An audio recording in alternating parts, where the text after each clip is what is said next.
Hey guys, this is Bioman and welcome back to the Yeousch Recruits Tournament of Creators. And there's been a lot of stuff going on. You may have noticed that it's been 3 weeks since the previous video. The reason for this you may already know if you follow Yeousch Recruits on Twitter. What happened is we originally planned to give each semifinalist 1 week to make a video. And as it turns out, 2 of our semifinalists seem to have dropped off the face of the earth. And so we can't contact them in any way, so we're just going to have them drop out of the competition. And our 2 finalists for the Yeousch Recruits Tournament of Creators are going to be Luxatus Patella and Agent Zero. So now we're going to get into the finals match. And once again, if you don't remember, the theme is adventure. And so first of all, we're going to see Luxatus Patella as he shows us his video about adventure. Over the last few decades, video games have told us many epic tales. New heroes were born from the ashes, embarking on a quest so grave. Guided by their bravery, much treasure was found from within Earth's greatest secrets. Their tale will be told through generation upon generation. They have become legends. But for me, those legends are a bit too overwhelming for me. What I need is a bit more subtle, a bit more close to my surroundings. Something that actually exists in the real world. It's the adventure that as a kid I've always dreamed about. And it's the only adventure I truly care about.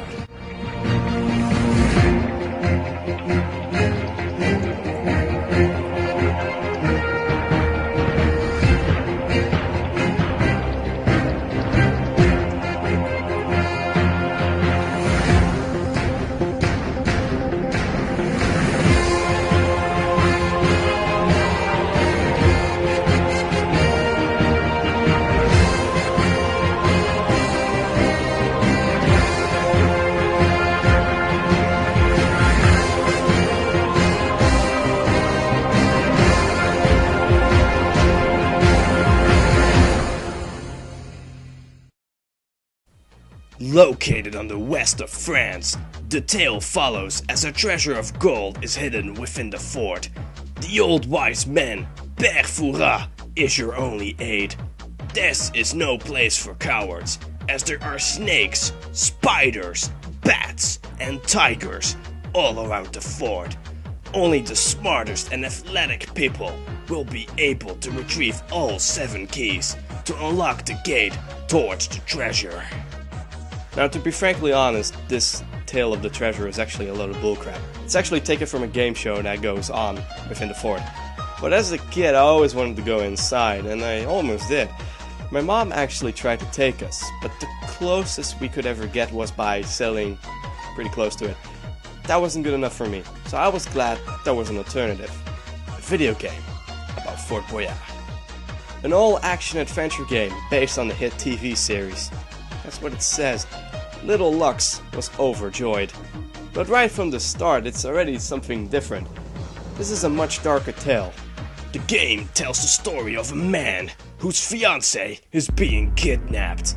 It's his job to save her by entering and solving the dangerous puzzles scattered all around the fort. His weapons are limited, as he only carries a stick, a slingshot, and a whip to defeat the dark creatures within. Over the course of the game, he has to collect 3 keys to open some red birdcage. He also gets assistance from Père Fouras, who tells him to collect pieces from a talisman. This talisman consists of 3 different parts, based on 3 animals: the tiger's head, the bat's wings, and the spider's body. In order to successfully retrieve those pieces, the protagonist has to solve many puzzles that endanger his life at every step. It involves jumping over spikes, a la Prince of Persia, turning wild animals into stone, and freeing animals from their cage because clearly it wasn't edgy enough. But not all pieces of the talisman are hidden within the puzzle chambers. There are also 3 animal guardians, each one protecting a part. In no particular order, they are Batman, Spider-Man, and 1 member of the Cheetah Men. He's just as broken as in the NES games. After those 3 bosses, it seems that the protagonist has collected all parts of the talisman, and is escaping the fort to chase after some frogmen. It requires some very anal and precise jumping from platform to platform as you descend from a waterfall. But that isn't crazy. Transforming into a tiger is. No? Still not convinced? Okay, how about chasing a minecart while shapeshifting into a bat?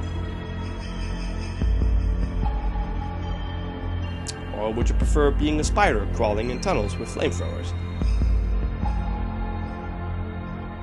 But the fun doesn't end there. How about killing an octopus to change things up? To be honest, this boss fight is really easy. Yeah, he has a blind spot, kinda cheap. I'd like to see you beating up an octopus with a stick.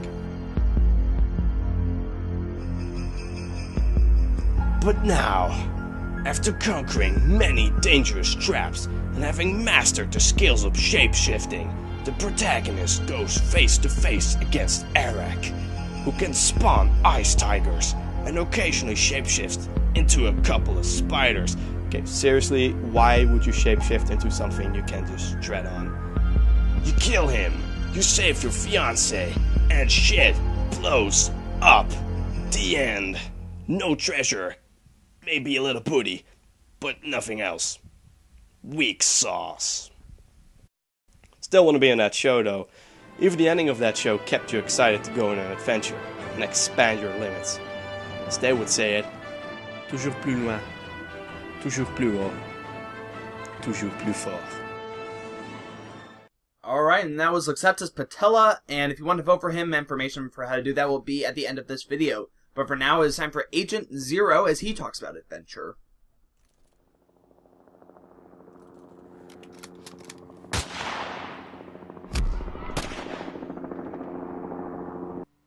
Yeah, what is up, YouTube? It's a double agent you can trust, and you can call me Agent Zero. It's round 3 of YRTC. I'm rhyming and diming here. The theme's adventure, and let's get into it. The definition of adventure is...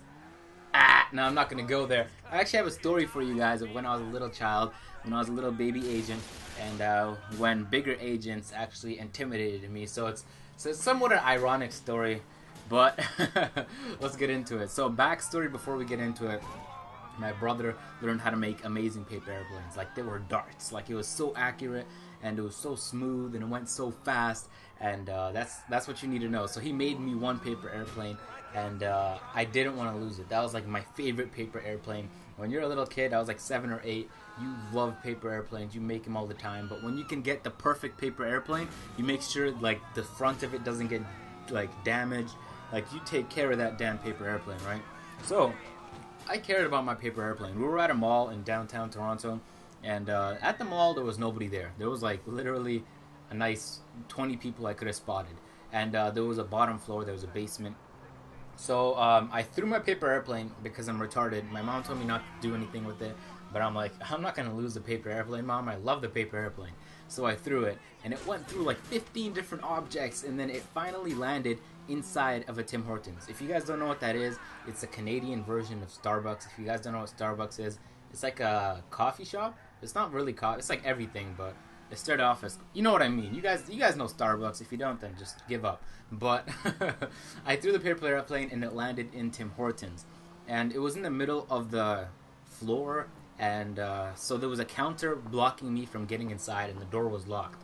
So my mom's like, "Oh, you lost your plane," and she laughed at me. Well, she didn't really laugh at me. She's like, "You know that laugh, like I told you so, you shouldn't have threw it?" She gave me one of those, and I was like, no, I'm gonna get that plane. So I jumped the counter, right?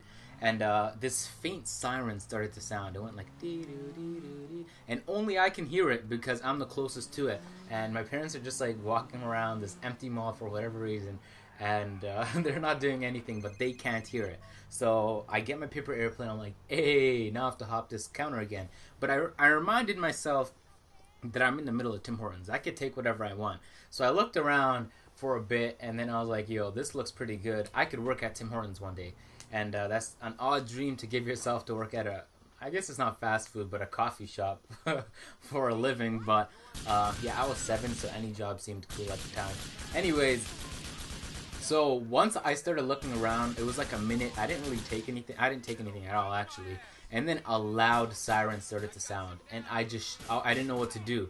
And my parents looked at me and they gave me one of the, "Oh, you're dead" looks, and I was like, "Oh my god." So I hopped the counter again, and I was like, "Okay, we're going." We're just walking on our way out, and as soon as we're about to walk back up the stairs to the main floor to leave, these people, like in black suits, black not sunglasses, but black shades, and they were legitimately, they looked like FBI agents from what I remember, and they literally marched down in unison, like they practiced it 100 billion times, and they went, and then they looked at me, and I was like, "Sir, did you go in there?" And I was like, "Yeah." And they're like, "Why'd you go in there?" And they just gave me this long questioning session. Like there was so much that I could have possibly taken from Tim Hortons that would have been such a deficit to them that if I did take it.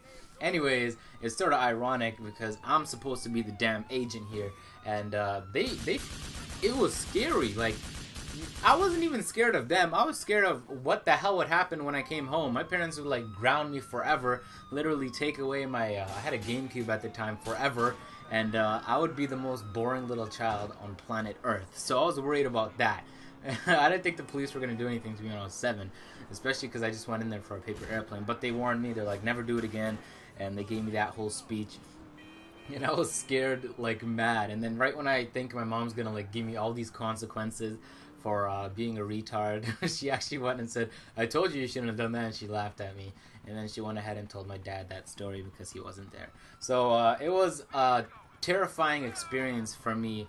I like to think it's one of the most ridiculous adventures I've ever been through. I really don't do much, so I'm 17. I don't really have like amazing stories like I jumped off the CN Tower and survived because I caught onto an airplane. I don't have any of those, but I wish I did. Anyways, I hope you guys did enjoy. It's been the Double Agent You Can Trust. You guys see me signing out. Peace.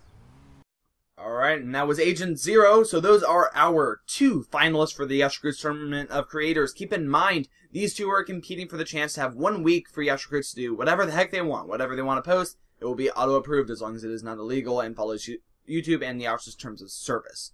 So if you want to vote for either of these people, you can click the link in the description. It'll take you to the Yeousch page with a poll and everything, and you can just go there, click on the name that you want to vote for, hit submit. You can also leave a reply underneath the poll saying, you know, why you voted the way you did, but remember, that's not a vote. Your actual vote is in the poll, so be sure to do that even if you post underneath there.